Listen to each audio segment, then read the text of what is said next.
Welcome everyone to today's talk. As you know, in the last few weeks, the topic on this channel has been all about change and how we approach change, how we live with change according to yogic principles. I wanted to tell a short story which I think really helps to highlight one aspect of our relationship to change.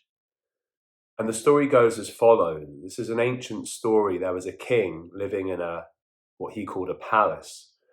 And one day a wandering monk or a yogi came to the gates of the palace, as he called it, and started banging on the gate, asking to speak to the king. And the guards thought that it was a little bit rude that this monk or this yogi was banging so abruptly. So they went to ask him, what do you want? And he said, I'd like to speak to the owner of this guest house. And the guards looked at him, slightly baffled. What do you mean a guest house? This is a grand palace and the owner of this is the king. Yes, I'd like to speak to the person who lives in this guest house. So they were baffled, but they went to the king and they said, look, there's this yogi, there's this wandering monk outside, and he wants to speak with you, but he keeps referring to this palace as a guest house. What should we do? So the king was rather angered by this suggestion that he was living in a guest house. So he just told them to leave the monk out there. But the monk stayed. 1 day passed, 2 days passed, 3 days passed, and he kept on making this request to speak to the king who lived in the guest house. And eventually the king was so put out, so angered by the fact that this nobody was calling his palace a guest house, that he stormed down to the palace gates and went out to meet the yogi. What do you mean this is a guest house? And the yogi very, very quietly looked at him and said, Dear sir, is it not that many kings have lived here before you? And is it not that many kings and queens may live here after you? And is it not that at this moment of time you happen to be living here, but one day your body will drop dead and you will no longer be living here? Therefore, this is a guest house. You are just passing through, but your idea that it's a palace, your idea that it is something that you own, is erroneous. That is why I call it a guest house. I mean you no disservice. I mean you no dishonor. And in that moment, the king understood and realized that what he had attached to, what he called his palace, what he thought of as this fixed abode, was merely a guest house. And what's so fascinating when you look at the yoga tradition and yoga philosophy is that this guest house idea that is referred to as the palace can also be applied to our bodies and can also be applied to the world that we live in. Our bodies are merely guest houses. We inhabit the bodies for a period of time that we are fortunate enough to be here on planet Earth. We inhabit the earth, which is also a bigger guest house, for a period of time. We get lost in the illusion that these things are fixed. We get lost in the illusion that these things are stable. And as a result of that, we have a very difficult time coming to terms with the idea of death or with the idea of change. And as a result of that, as we've talked about in previous videos, we suffer.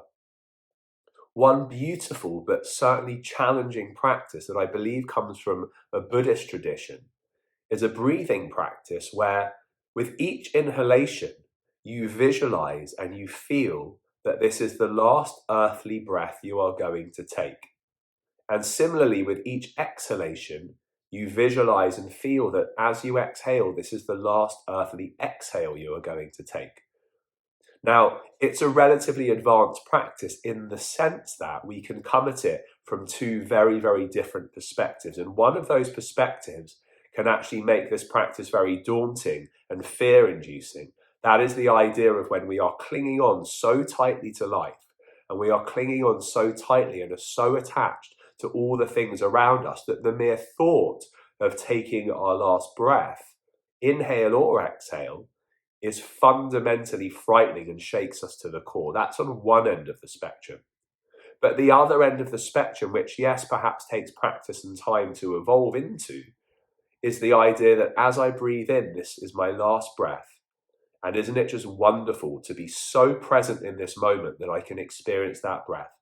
And as I breathe out, knowing that this is my last exhalation, I can feel the sweetness of this moment because I know that it is finite, and I can allow myself to open fully into the moment and experience it as my last breath without fear, without attachment, without grasping, without holding. I am present, I am here.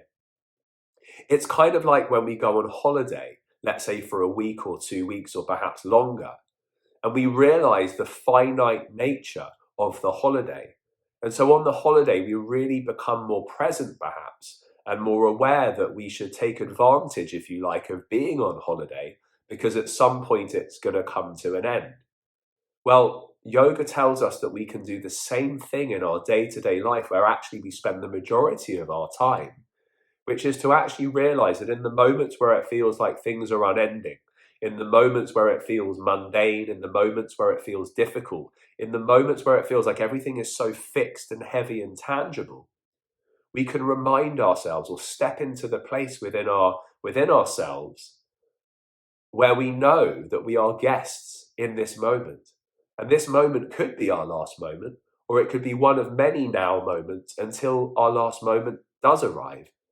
And by sitting lightly with that and not attaching to the fear that may come from that, we can start to experience the moment in a much fuller and a much deeper and a much more pleasant way. In fact, when people use the word boredom, all we're really saying, or all they are really saying, is that I'm not finding any depth of experience in this present moment.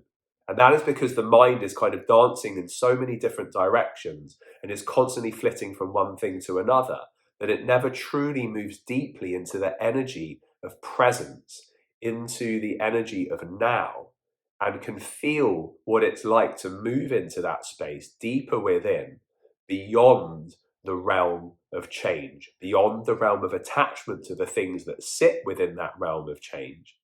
And we get connected to a deeper, more peaceful place within us.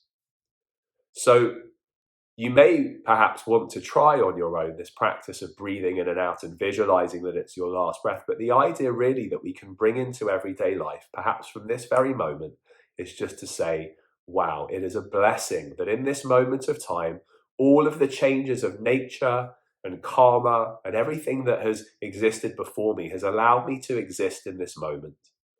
I'm going to truly see if I can live my life to appreciate every moment, to really feel a blessing in every moment, and to realize that even though things do not necessarily pan out the way I think they should, that is not necessarily a reason for me to despair, to feel down, to feel sad, or to feel frustrated. It's just another opportunity for me to open into the moment and to simply sit with the blessing of being alive in this moment, because at one point we will take our last breath.